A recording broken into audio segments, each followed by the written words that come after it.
My parents kicked me out to give my brother my college fund. Years later, they tricked me into saving his failing business. They didn't read the fine print, so I legally sold his company out from under him and kept every single penny. I'm 28 years old now, and honestly, sometimes I still wake up angry when I think about how my adult life started. I don't know why, but my parents have always been completely obsessed with my older brother Derek. Derek is 32, and he has spent his entire life failing upwards. He is the classic golden child. He is loud, arrogant, and expects the world to just hand him whatever he wants. And for the most part, my parents always made sure that happened. When I was growing up, I was the quiet kid. I stayed out of the way, got straight A's, and worked a part-time job bagging groceries just to buy my own clothes. I knew my parents weren't rich. We lived in a modest house, and money was always tight.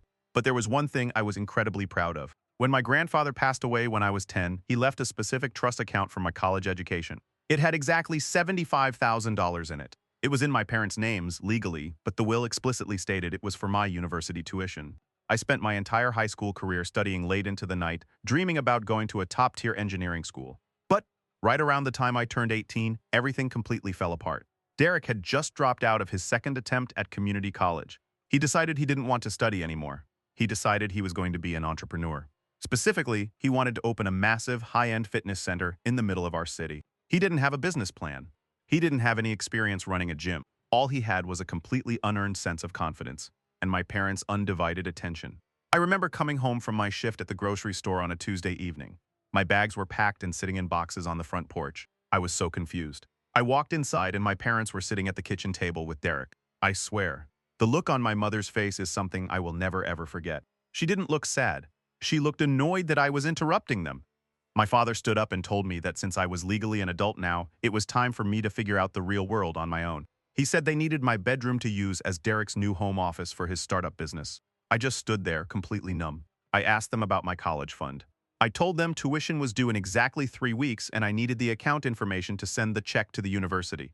My father actually rolled his eyes at me. He told me that the $75,000 had already been withdrawn. He said they had gifted the entire account to Derek to use as a down payment on a commercial lease for his new gym. I couldn't breathe. I literally felt like the floor had vanished from under my feet. I asked them how they could do that to me, how they could steal the only thing my grandfather had ever given me. My mother crossed her arms and told me that I was smart enough to get student loans and that Derek needed the money more because he was finally finding his passion. They essentially told me to grab my boxes off the porch and leave. So, I did. I didn't go to that top-tier engineering school. I couldn't afford it. I slept on a friend's couch for 6 months. I worked full-time on a grueling construction crew during the day, and I took cheap coding classes at a community college at night. It was absolute hell. I was exhausted. I was broke, and I was so incredibly angry all the time. But I used that anger. I channeled every single ounce of it into my work. Over the next 10 years, I completely cut my family out of my life. I didn't answer their calls on holidays. I didn't go to Thanksgiving. I just disappeared and focused on building my own life from absolute scratch. And it worked. By the time I was 26, I had built a very successful software consulting firm. I lived in a beautiful, paid-off house. I had zero debt. I was a quiet private millionaire, and my family had absolutely no idea. They still thought I was working dead-end jobs. Then, about 3 months ago, my phone rang. It was an unknown number, but I answered it because I was expecting a call from a new client. It wasn't a client. It was my mother. Her voice sounded completely different. She sounded tired, desperate, and incredibly sweet. She asked me how I was doing and told me she missed me so much. I knew immediately it was a trap. People like her do not reach out after 10 years unless they want something. I kept my voice perfectly flat and asked her what she needed. She started crying on the phone. She told me that Derek's gym was in massive financial trouble. Apparently, Derek's terrible business sense had finally caught up with him. He had taken out massive, high-interest commercial loans to buy expensive gym equipment he couldn't afford. Membership had tanked, and the bank was threatening to completely foreclose on the business and seize all the assets. And that's when I realized why she was calling me. My parents had co-signed Derek's original business loans. If the gym went under, the bank was going to legally seize my parents' retirement accounts and put a massive lien on their house to cover the remaining debt. They were completely panicked. She told me that Derek's bank was willing to offer them a massive restructuring loan to save the business and lower the payments. But because their credit was completely destroyed, they needed a third party to act as a guarantor. They wanted me to sign my name on a terrible, toxic commercial loan to save the brother who stole my college fund. I honestly almost laughed. I told her she was completely insane if she thought I would ever sign a financial document for them. But my mother just kept begging.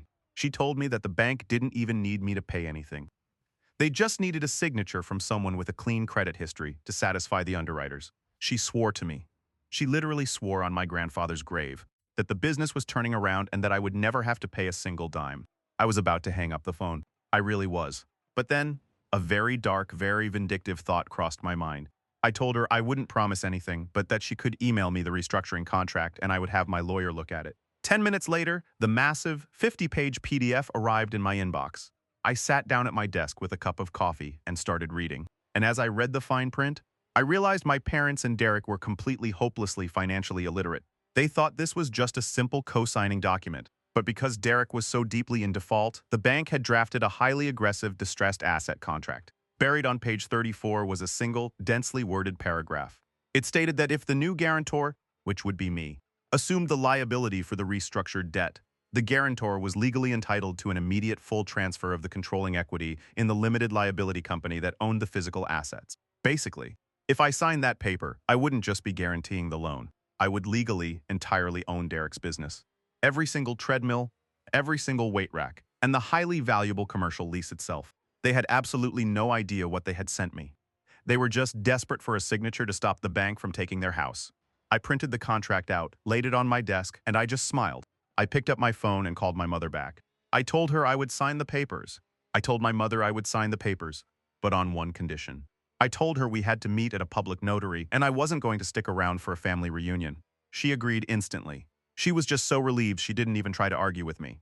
The next morning, I drove to this tiny, run-down strip mall shipping center that had a public notary desk in the back. I walked in, the bell on the door chimed, and there they were. My mom, my dad, and Derek. I hadn't seen them in 10 entire years. Honestly, seeing them in person after a decade was a really bizarre experience. They looked older, obviously, but they still had that exact same arrogant, entitled energy. Derek was standing there wearing an incredibly expensive designer tracksuit, holding his luxury car keys like he was still the absolute king of the world. He didn't even say hello. He didn't say thank you. He just smirked at me and slid the massive stack of bank papers across the little laminate counter. "Just sign where the yellow sticky notes are," Derek said, tapping the thick packet of pages. "The commercial bank needs it by noon, so try not to take all day reading it." I swear my hand actually shook a little bit when I picked up the pen. Not because I was scared of them, but because I knew exactly what I was about to do to him. I didn't read the papers in front of them. I already had my corporate lawyer review the digital copy the night before. I knew that page 34 legally transferred 100% of the controlling equity of his limited liability company to me the second the ink dried. I just flipped through the pages, paused at the sticky notes, and signed my name. The notary stamped the final page, and my dad immediately snatched the papers off the counter. He literally let out this massive, dramatic sigh of relief. "Good," my dad said, not even bothering to look me in the eye. "We will drop this off at the bank right now. You did the right thing for your brother. We will let you know if we need anything else from you." And that was it. They just turned around and walked out the glass doors to their car. They didn't ask where I was living now. They didn't ask what I did for a living, or if I was happy, or if I had a family of my own. They just used me to save their precious golden child, and then they completely dismissed me again, like I was absolutely nothing. I sat in my car in that strip mall parking lot for a few minutes, watching them drive away. I felt this incredible, dark sense of satisfaction washing over me. They thought they had just played me into taking on their debt, but I knew the absolute truth. The second they handed those signed documents to the commercial loan officer, I officially became the sole legal owner of Derek's entire physical business. But I didn't say anything yet. I had to let the trap snap completely shut before I made my move. Over the next 3 weeks, I used my new legal authority to do some deep forensic digging into the gym's corporate finances. And man, it was an absolute disaster. Derek hadn't just mismanaged the place. He was treating the business accounts like his own personal piggy bank. I was looking through the ledgers and seeing charges for expensive steak dinners, luxury car leases, and VIP nightclub tables, while he was completely ignoring the commercial rent and the high-interest equipment loans. The business was drowning in roughly $200,000 of toxic debt. But here's the thing. I had built my own software consulting firm from absolutely nothing. I had plenty of liquid cash sitting in my investment accounts. So I called the commercial loan officer at the bank. I formally introduced myself as the new controlling equity owner of the limited liability company. The banker was actually thrilled to talk to me. He sounded exhausted, and he told me Derek had been dodging his phone calls for 6 solid months. I told the banker I wanted to quietly settle the immediate past due arrears to pull the business completely out of the foreclosure zone. I wired exactly $45,000 directly to the bank that exact same afternoon. To me, that $45,000 was just a calculated business investment. To Derek and my parents, it was the ultimate magical safety net. The bank sent Derek an automated email letting him know the account was suddenly in good standing and the foreclosure was canceled. And do you want to know what Derek did? He didn't call me to say thank you. He didn't call the bank to ask how the massive debt suddenly got paid off. He immediately went out and leased a brand new luxury sports utility vehicle under the company name to celebrate his genius business survival. I watched the massive down payment charge pop up on the corporate banking ledger in real time. Because remember, I was the legal owner of those accounts now. I had full administrative access to everything he did. I honestly just laughed out loud in my home office. It was too perfect. He was digging his own grave, and he was using my shovel to do it. I spent the next 2 weeks quietly organizing the absolute destruction of his fake empire. I reached out to a massive commercial liquidator in the city. It is a company that specializes in buying out failing gyms, taking all their expensive equipment and reselling it at wholesale prices. I invited the head liquidator to do a silent walkthrough of the gym at 2 o'clock in the morning when the place was completely closed and locked up. I unlocked the front glass doors using my new legal authority, and we walked through the massive dark fitness center using flashlights. The liquidator absolutely loved the equipment. Derek had spent insane amounts of money on top-of-the-line treadmills, free weights, and imported cable machines. The liquidator offered me $180,000 in pure, unadulterated cash for every single piece of metal and machinery inside that building. I signed the wholesale contract right there in the dark lobby. Then I contacted the commercial landlord who owned the physical building. I told him I was officially breaking the commercial lease, because Derek was already 4 months behind on his rent before I stepped in. The landlord was actually ecstatic to get us out of there so he could renovate the space and rent it to a much more reliable corporate tenant. I paid the landlord a small penalty fee out of my own pocket, and he drafted the formal eviction and closure paperwork. I had completely sold the physical business out from under my brother, and he had absolutely no idea. He was still posting selfies on his social media accounts, flexing in the gym mirrors, acting like he was this incredible, self-made, successful entrepreneur. He was bragging in his captions about how his relentless hard work had finally paid off and how he had personally saved his company from the brink of collapse. My parents were commenting on his posts, telling him how incredibly proud they were of his brilliant business acumen. It was absolutely sickening to read. They had stolen $75,000 from an 18-year-old kid who was sleeping on a dirty couch, just to fund this massive narcissistic delusion. And now, exactly 10 years later, I was going to take every single penny of my grandfather's money back. I scheduled the liquidators to arrive on a Tuesday morning, specifically at 9 o'clock. That was the exact time Derek usually arrived at the gym to walk around with his protein shake and act like the boss. I didn't tell anyone in my family what was happening. I just put on a very nice custom-tailored suit, grabbed a hot cup of coffee, and drove downtown. I parked my car across the street from the massive glass windows of the gym and I just waited. I don't know why, but my heart was pounding completely out of my chest. Not from anxiety, but from pure, unadulterated anticipation. At 8:45 in the morning, 5 massive commercial moving trucks pulled into the parking lot. About 20 guys in heavy work uniforms jumped out and started walking toward the front glass doors. And right at exactly 9 o'clock, Derek's brand new leased luxury SUV pulled into his reserved parking spot. I watched Derek step out of his brand new luxury SUV. He was wearing these expensive designer sunglasses and a tight gym shirt, holding his protein shaker like he owned the entire city. But then, he completely stopped in his tracks. He saw the 5 massive moving trucks blocking the front entrance. He saw the 20 workers in heavy boots walking out the front doors, carrying his incredibly expensive imported treadmills and loading them right into the back of the trucks. I swear, the look of absolute, unadulterated panic on his face it was pure poetry. He dropped his protein shaker right there on the asphalt. It spilled everywhere. He started sprinting across the parking lot, screaming at the top of his lungs, demanding to know what they were doing with his property. I took a slow sip of my coffee, stepped out of my car, and just calmly walked across the street. By the time I got to the front doors, Derek was practically having a meltdown. He was in the foreman's face, yelling that he was the owner of the facility and that he was calling the police to report a massive robbery. The foreman didn't even flinch. He just held up his clipboard with the signed wholesale contract on it, but Derek was too angry to even read it. I walked right up behind him. I didn't yell. I didn't try to physically intimidate him. I just said his name. Derek spun around. He looked me up and down, completely confused by my custom-tailored suit. He hadn't seen me dressed like this before. He still thought I was just some struggling blue-collar worker who got bullied into co-signing his loan. He actually looked at me and demanded to know what I was doing there. He pointed at the movers and told me to make myself useful and call the cops because his business was being looted. I don't know why, but I just smiled. It wasn't a mean smile. It was just this overwhelming feeling of absolute closure. I told him they weren't robbing him. I told him they were just doing exactly what I had paid them to do. Derek just stared at me. He blinked a few times, like his brain literally couldn't process the words I was saying. He told me I was completely insane and that he owned this company. So, I pulled a folded piece of paper out of my suit jacket. It was page 34 of the restructuring contract. I unfolded it and held it right up to his face. I explained it to him like I was talking to a stubborn toddler. I told him that because he had completely defaulted on his massive commercial loans, the bank had drafted a hostile takeover clause. And when Mom and Dad begged me to sign on as the guarantor to save their house, they legally handed me the keys to his entire life. I told him that I was the sole, 100% equity owner of the limited liability company. I literally own everything inside those glass doors. Derek, I said, keeping my voice incredibly quiet and steady. Every single weight rack, every single mirror, and the commercial lease itself. And since the business is failing, I just sold all of it to a liquidator for pure cash. Derek went completely pale. I swear you could physically see the reality hitting him like a freight train. He didn't try to argue with me. He just started backing away, pulling his cell phone out of his pocket with shaking hands. He dialed our parents on speakerphone.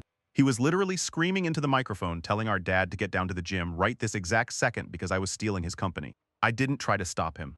I just stood there drinking my coffee, watching the workers carry out tens of thousands of dollars worth of equipment while Derek hyperventilated on the sidewalk. About 20 minutes later, my parents' car came screeching into the parking lot. They parked illegally right up on the curb.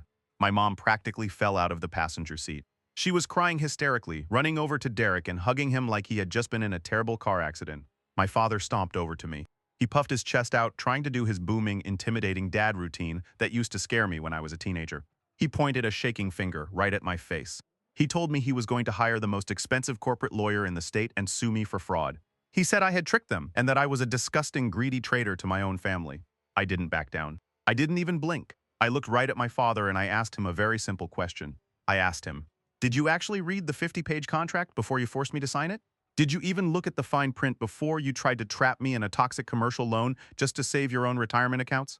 My dad's mouth opened, but nothing came out. He just stared at me. He knew the answer was no. They were so desperate to save themselves and Derek that they just completely ignored the legal details. I looked at my mother, who was still clinging to Derek's arm. I told them I wasn't doing this for revenge.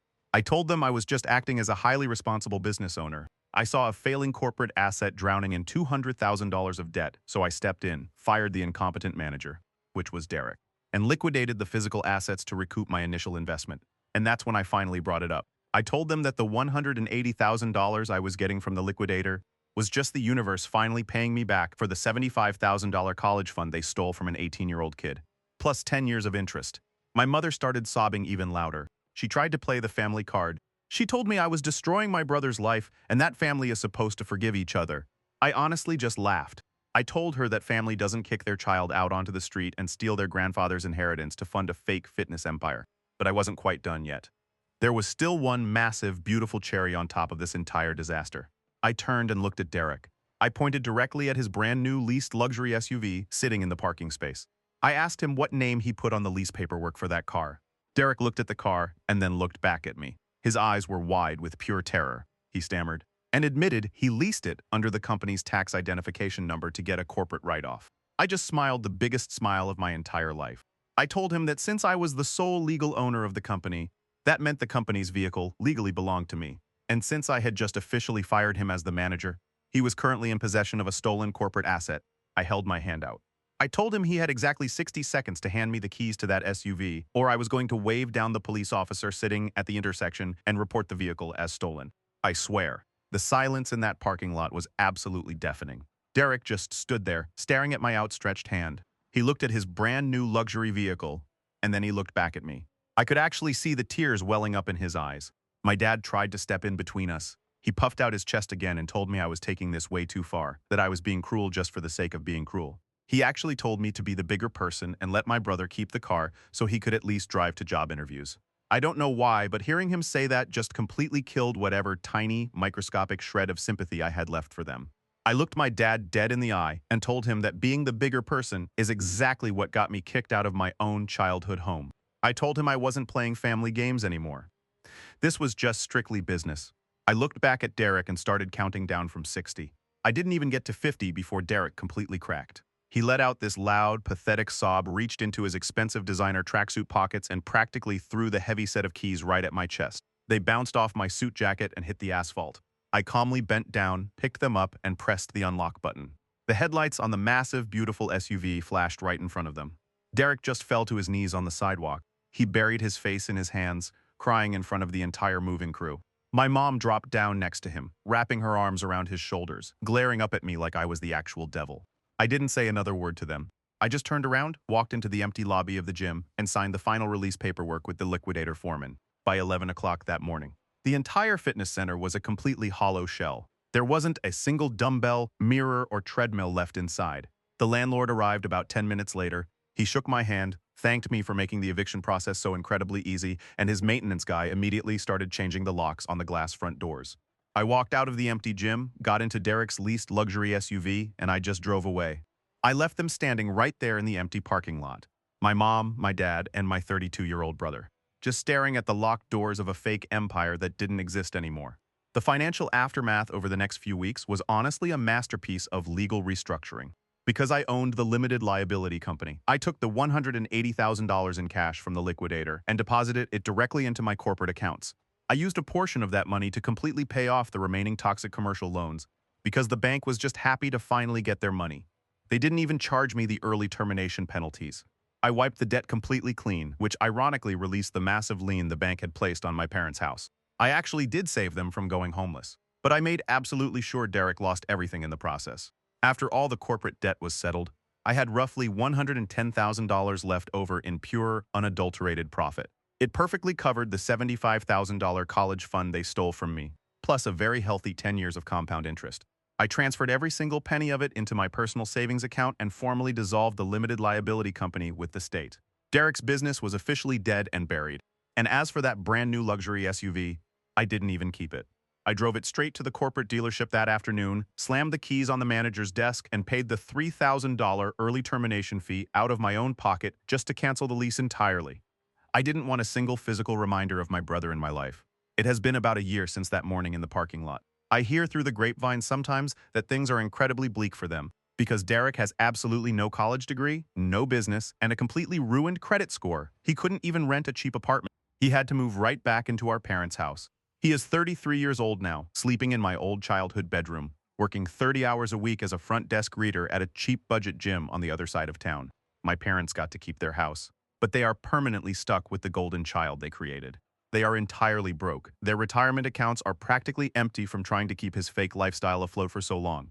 And they have to spend the rest of their lives supporting a grown man who will never, ever leave their basement. And me, I am doing absolutely incredible. My software consulting firm just landed another massive national contract. I sleep 8 solid hours every single night. I have a beautiful home, amazing friends, and a life that is completely free of toxic drama and manipulation. Honestly. Sometimes you really do have to hit rock bottom to figure out how to climb. They thought throwing an 18-year-old kid out onto the street would break me. They thought stealing my future would secure my brother's success. And that is when I realized the ultimate truth about people like them. They don't understand that when you take everything away from someone, you also take away their fear. I rebuilt my life from absolute zero, brick by incredibly hard brick. And when they finally came back looking for a bailout, I just used the exact same bricks to permanently wall them out of my life.